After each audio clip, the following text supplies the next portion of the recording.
સરોવર નીર તીરે વેદીમ વિલોક્ય વિતતાંબર વાટિકાયામ તત્રોપવિષ્ટમખિલાન પ્રતિબોધયંતમ પ્રાપ્તમ ભુજંગ નગરમ હરિકૃષ્ણ મીડે.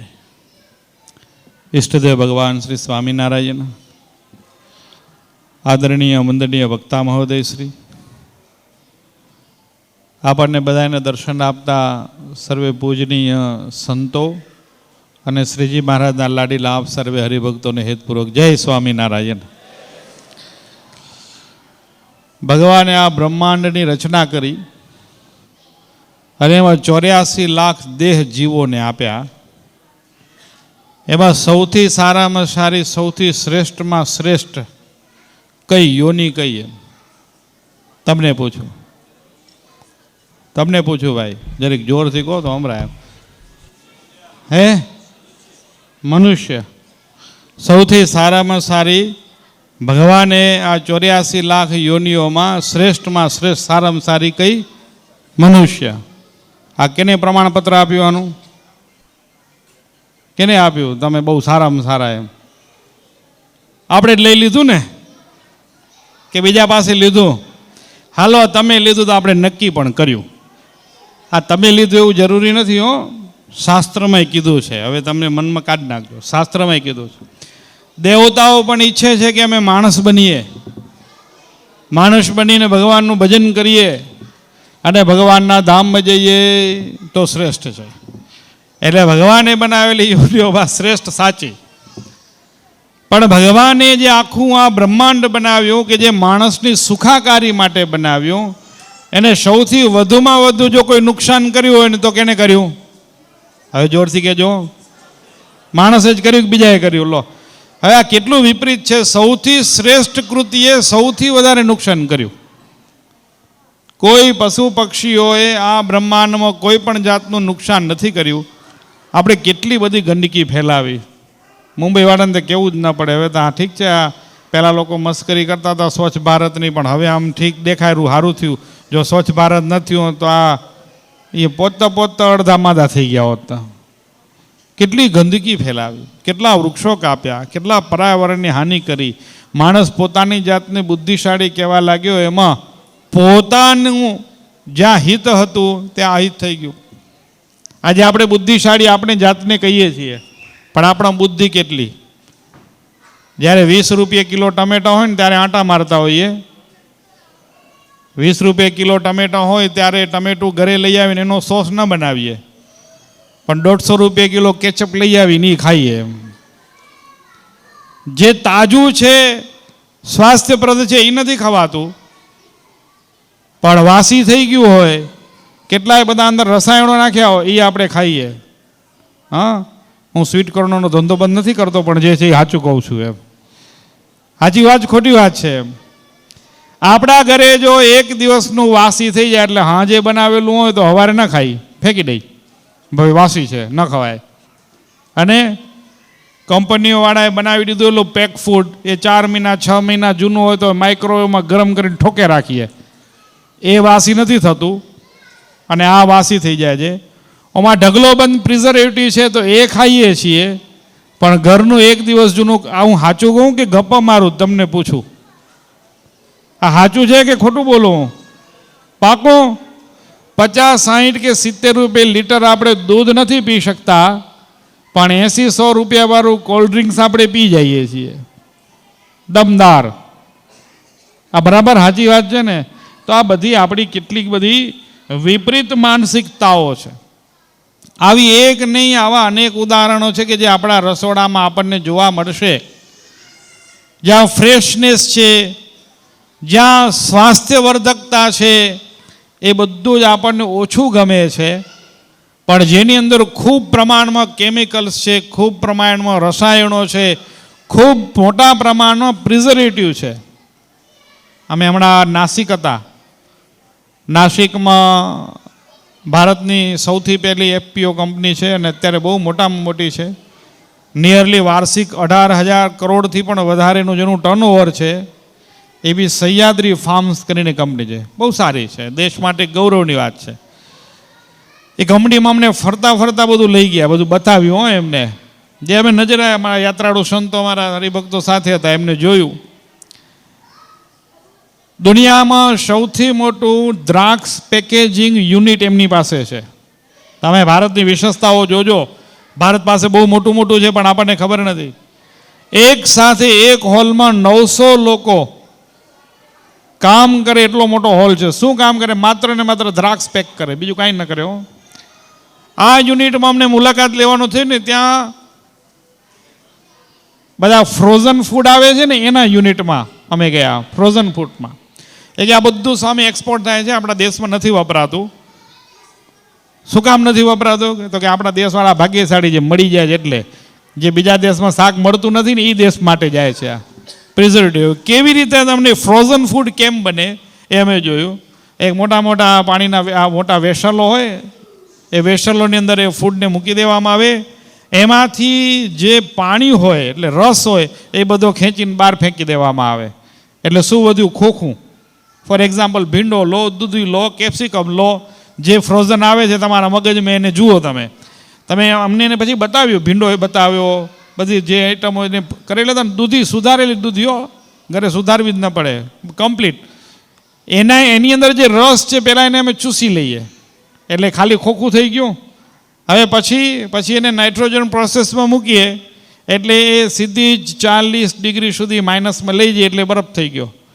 બરફ થઈ અને પછી અમે એને 12 થી 18 ડિગ્રીના ડીપ ફ્રીઝરમાં લઈ જઈએ. હવે એ બરફ છે. હવે આની અંદર આનાથી શું લાભ થયો? કે લાભ એ થયો કે ઓલું મોઇસ્ચર એટલે પાણી હતું એ જતું રહ્યું. હવે આ ફૂડ જેવું જશે રસોડામાં એટલે પહેલાં એને પાણીમાં નાખશું. પાણીમાં નાખશું એટલે જેવું પહેલાં ફ્રેશ હતું ને એવું ફ્રેશ થશે. મેં કીધું ગાંડા માણસ, જે રસ ઓરિજિનલ તો કાઢીને ફેંકી દીધો, હવે કેમ ઓરિજિનલ થાય? કે પાણી તો છે જ ને, મેં પાણી ઘૂસ્યું એટલે થઈ ગયું હતું એવું તાજું. હવે આ ફ્રોઝન ફૂડ છે.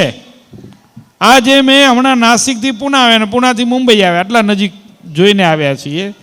તો આ ફ્રોઝન ફ્રૂટ કોની માટે છે? એ જે માણસે અમને વિઝિટ કરાવી એને સ્પષ્ટ કીધું કે જે દુનિયાના અન્ય દેશોમાં શાક બકાલું એક કલ્પના છે કે જ્યાં જોવા જ મળતું નથી, એ લોકોને એવું લાગે કે અમે કાંઈક લીલું ખાધું, એના માટેનો આ ફ્રોઝન ફૂડ છે. અને આપણા ઘરના ટેરેસમાં આપણે ટમેટો ઉગાવી શકીએ, એ આપણે નથી ઉગાવવા, પણ સોસ લઈ આવો છે. એ કિસાનનું 60% કામ એ લોકો કરે, જોબ વર્ક. કિસાનનું 60%. આપણે કિસાન સોસ આવે છે ને, કિસાન, હિન્દુસ્તાન લીવરની કંપની, નામ કેવું જો, કિસાન એટલે જાણે દેશનું લાગે પણ પ્યોર અમેરિકન. એ કંપનીએ એનું 60% જોબ વર્ક એ કરે છે. અને બિલકુલ આવી રીતે મેં કીધું યાર તમે કેચઅપ બનાવો અને એ કેચઅપ બગડે નહીં. અમે તો ઘરે કેચઅપ બનાવી 4-5 દિવસમાં બગડી જાય. મને કે તમે પ્રિઝર્વેટિવ વાપરો? મેં કીધું ના. એ કે દુકાનવાળા વાપરે એનાથી પણ અમે અલગ વાપરીએ એટલે બગડે જ નહીં. કોઈ તાકાત આ બગાડીએ કે એમ? આવી વસ્તુ વાપરે. બીજી એક તમને વાત કરી દો, બહુ સૂક્ષ્મ. તમારા ઘરે તમે મીઠાઈ બનાવો, કીડી આવે? ઘરે મીઠાઈ બનાવો તો કીડી આવે? અને આ પ્રશાંત કોર્નર વાળો બનાવે તો આવે? કેમ એની મીઠાઈ ના આવે? કીડીઓને ખબર છે કે આ વેચે એટલે ન જવાનું, ઓલો ઘરે ખવાય એટલે ન જવાય, એવું ખબર છે? આનામાં તમે વિચારો, મુંબઈમાં આટલી બધી દુકાનવાળા છે, એના ત્યાં કોઈ દિવસ ચાસણી ઢીલી પહોંચી નથી થતી, એની ત્યાં કોઈ દિવસ કીડીઓ નથી ચડતી, અને એવી નવી ફ્રેશ મીઠાઈ. અને તમે ઘરે જે બનાવો એમાં તો કીડીઓ આવે, ક્યારેક ઢીલી થાય, ક્યારેક કડક થાય, એમાં બધું થાય ને પેલામાં કેમ નથી થતું? જરા સોચના. એ એક્સપર્ટાઇઝ કામ નથી આવતું ભાઈ. સિઝન સામે કોઈ એક્સપર્ટીઝ કામ નથી આવતી.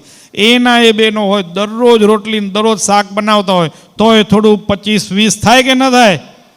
થાય ને.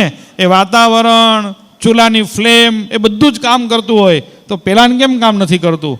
કાંઈક ગડબડ છે. પાડોશી છે એટલે જાજુ નથી કહેતો, પણ કાંઈક ગડબડ છે. કીડી સમજે છે કે આ પ્રિઝર્વેટિવ વાળી મીઠાઈ ન ખવાય, પણ મન નથી સમજતો કે કઈ ખવાય ને કઈ ન ખવાય.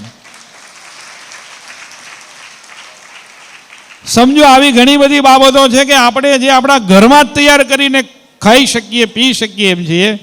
માટે આ 14મા પાટોત્સવ નિમિત્તે આપણે મેક્સિમમ ફૂડ ઘરની અંદર બનાવેલું ને રાંધેલું, કે જે માતા, બેન કે પુત્રવધુઓ કે દીકરીઓને પોતાના પરિવારની ચિંતા છે અને ચિંતાની સાથે આપણા સ્વાસ્થ્યને વધારનારું આહાર બનાવી આપે છે, તો એમના પ્રત્યે આપણે ગૌરવાન્વિત થઈએ અને એમનો આદર સત્કાર કરીએ. અને બને ત્યાં સુધી નહીં 100% ઘરનું જ ખાઈએ, બહારનું ખાવાનો ત્યાગ કરીએ. આટલી જ ભલામણ કરીશ. આજે મારે જે એકાદ બે વાત કરવાની હતી એ ખૂબ મને આનંદ થયો. હમણાં એક ક્રેઝ ચાલે છે વ્હીટ બેલી. નામ સાંભળ્યું તમે? વ્હીટ એટલે ઘઉં, બેલી એટલે પેટ. હમણાં કોકને જાઓ ને તમે ઘઉં ખાઓ છો, બંધ કરો મિલેટ. Millet like આઈટ. મિલેટ વિના સારું, મિલેટ જેટલું કોઈ ફૂડ સારું નથી. અને ઇન્ડિયાએ મિલેટ ફૂડને પ્રમોટ કર્યું. યુનોએ 2022ના વર્ષને મિલેટ યર તરીકે પ્રસિદ્ધ કર્યું અને એને લઈને ઇન્ડિયન મિલેટ્સ બહુ વર્લ્ડ માર્કેટમાં સારું ચાલે છે. પણ એનો મતલબ એવો નહીં કે ઘઉં ખરાબ છે. અમુક ઘન ચક્કર એવા હોય કાંઈક સંશોધન કરીને ઠોકી દીધું. તને નડે એટલે આખી દુનિયાને નડે એવું નથી હોતું. હો, તમે પણ બધા સાવધાન રહેજો. જો હું તમારી આગળ એક બે વસ્તુ બહુ સ્પષ્ટ કરી આપું. આપણે જે પ્રાંતમાં રહેતા હોઈએ ને તે ખોરાક આપણા માટે સેટિસ્ફાઈડ હોય. અત્યારે એવો પણ ક્રેઝ ચાલે છે કે મેદો તો ભયંકર ખરાબ છે, મેદો ખાધું એટલે ઝેર ખાધું. એમ એ સાચા છે, એ મારા ને તમારા માટે હોઈ શકે. પણ આ બધા સંતો કેન્યા જાય છે, કાળિયાનો રોટલો ખબર હોય, કાળિયો શું ખાય છે? મેદો ને દૂધ. સાચું ખોટું? તમે ચીનમાં જાઓ, બાજરાનો રોટલો મળશે, મેદો જ ખાય છે. તમે યુરોપમાં જાઓ, શું ખાય છે? મેદો જ ખાય. એના કોઈના પેટમાં નથી રહેતો, તમારા પેટમાં રહી જાય. પણ એ એનું ફૂડ છે. એનો મતલબ એવો નથી કે તમે ચાલુ કરી દેજો. પણ હું એવું નથી કહેતો કે કદાચ બાળકોને જોયું તો ના આપજો. વિવેક બુદ્ધિ રાખવી. મારો ભાવ કહેવાનો એવો છે કે વન્સ ઇન એ વીક. હવે આજે અમુક લોકો પીઝાનો બિલકુલ નિવિરોધ, ન જ ખવાય, ખાય તો બાયથી અઠવાડિયે બારે નીકળે ને 15 દી બારે નીકળે ને. એ બધી વાતો હશે, સાચી હશે, હું એ વાતોને ના પણ નથી કરતો. પણ એનો મતલબ એવો નથી કે વર્જ્ય છે. તો સુપાચ્ય ભોજન હોવું જોઈએ. બધી પ્રકારના સ્વાદ લેજો, પણ એ ઘરના સ્વાદ લેજો, બહારના સ્વાદ ન લેજો. આ વીટ બેલી ચાલતું એટલે ઘણાની ઈચ્છા હોય સ્વાજા રહેવાની, આમાં અવિવેક પણ ન થઈ જાય. એક ભાઈને એક ડૉક્ટરે સલાહ આપી, એનું બધું સ્વાસ્થ્ય જોઈને હલકું થવું હતું કે તમે તમારા ખોરાક ઉપર કંટ્રોલ કરજો. ભલે કે શું? તો કે 1 રોટલી જમજો. ભાઈ કે ભલે સાહેબ. જમ્યા પહેલાં કે જમ્યા પછી? સમજ્યા ને તમે? તમે એવું ન કરતા હો ભાઈ, એવું અલગ જાતનું કાંઈ પૂછતા નહીં. તો 2-4 દિવસ તમારી સાથે વાત કરવાનો આનંદ આવ્યો. જો બહાર છે ને આપણું ઔષધાલય એટલે કે બહાર સ્ટોલ લાગેલો છે, તમે ઘણા બધા લાભ લીધો. મેં અમુક ભાઈઓના રિવ્યૂ પણ લીધા. મેં કીધું ગોળ લઈ ગયા તો કે હા ઘરે ગમે. જો આજે આ ભાઈ હમણાં મુહૂર્ત કરવા, નારણભાઈ આવ્યા, એમને મેં પૂછ્યું, ઘણા બધાને પૂછ્યું છે. હવે અમે કાલે જતા રહેશું એટલે પછી તમે અમને ગોતશો ને અમે તમને ગોતશું ને પછી નહીં મળે એટલે પછી હતા ત્યાં પાછા તમે ઉકેડે હાલે જશો. તો એવું ન થાય ને. તમને સારું મળ્યું છે તો સારું મળતું રહે એ માટે આજે થોડું લેતા જાજો, ઘરે સ્ટોક થઈ જાય. કિલો ચાખવા લઈ ગયા છો, ચખાઈ ગયું હોય ને જો ગમી ગયું હોય તો ઉપાડી જજો. બીજું મીઠું છે, આ સેંધાલું નમક છે. સેંધાલું નમક એક રોક સોલ્ટ કહેવાય, એટલે મીઠામથી જ સીધું બનતું હોય. એમાં હું અહીંયા બહુ સ્પષ્ટતા કહી દઉં, સેંધાલું એટલે સિંધ પ્રદેશનો, અને સિંધ પ્રદેશ એટલે પાકિસ્તાનમાં છે. એટલે આ મીઠું પાકિસ્તાન કા, નમક પાકિસ્તાન કા ખાતે તો નમક હલાલ નહીં કરના. એટલે આ સિંધનું નમક છે. બીજું ઈરાની આવે, એટલે ઈરાનીમાં એટલી પૌષ્ટિકતા ન હોય કે જેટલી સિંધમાં હોય. કારણ કે આમ આપણે સિંધ સાથે જોડાયેલા છીએ. તો આ સિંધાલું એટલે સાચું સિંધનું નમક છે. એની સાથોસાથ બીજી પણ 2-5 આઈટમ જે નશ્ય છે. જોકે તમે અહીંયા ધૂન કરેલી ધનુર્માસમાં ત્યારે તમને નશ્ય આપેલું. તમે એક બૂંદ નાકમાં નશ્યની મૂકશો ને, આ તમને મોડી રાતે હું ને મોડી સવારે ઉઠવું, આ 2 વચ્ચે તમારી ઊંઘ ઓછી થતી હોય ને તો આ નશ્ય તમને બહુ સરસ રીતે પૂરી કરી આપે અને માઇગ્રેન જેવી બીમારીઓથી પણ બચાવે. નાનું માલિશ તેલ પણ છે. પીડાંતકની મેં ગઈકાલે વાત કરી. બીજું મધની વાત કરી દઉં. આપણી પાસે 2 મધ છે. હવે આવશે શિયાળા પછી ઉનાળો. ઉનાળામાં ગરમી હોય ત્યારે ગરમીમાં સહેજ રીતે તમને ઠંડુ એક શરબત પીવો, કાંઈક સિકંજી પીવો, કાંઈક બીજું ત્રીજું પીને ઠંડક કરો. તો આ મધ છે ને એ વરિયાળી ફ્લેવરનું મધ છે. હવે તમે કહેશો આમાં ફ્લેવર એડિશનલ નથી હો, નેચરલ ફ્લેવરિંગ છે. કેવી રીતે? તો વરિયાળીની ખેતી હોય અને આ મધમાખીઓ એ ખેતીમાં જાય અને વરિયાળીના ફૂલોનો રસ લઈ આવે અને જે મધ તૈયાર થાય ને એમાં વરિયાળીનો ગુણ હોય.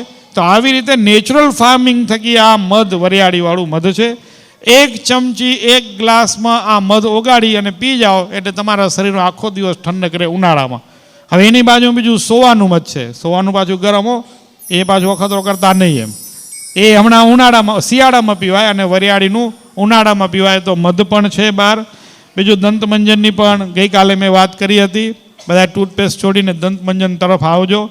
આવી ઘણી બધી વસ્તુઓ છે. રૂજન સ્પ્રે છે. આપણા ઘરની અંદર બાળકો પડે, છોલાય, વાગે તો એને ઘણી બધી દવાઓ કરવી પડતી. તો સ્પ્રે છે, તમે સ્પ્રે લગાવી દો એટલે ત્રીજા દિવસે હતી એવી ચામડી થઈ જાય. ગમે તેવું બ્લડિંગ હોય બધું બંધ થઈ જાય. તો આવા ઘણા બધા બહાર ઔષધો છે. તો આજે છેલ્લો દિવસ છે, મુલાકાત લેજો, લઈ લેજો, સંગ્રહિત કરી લેજો. પછી વળી આવો મોકો ક્યારે આવે નક્કી નહીં. અને એમ લાગે અફસોસ થયો ને રહી ગયું તો કોઈ પણ પ્રોડક્ટમાં નીચે નંબર લખેલો છે, એમાં તમે પૂછા પણ કરી શકો છો. અસ્તુ. જય સ્વામિનારાયણ.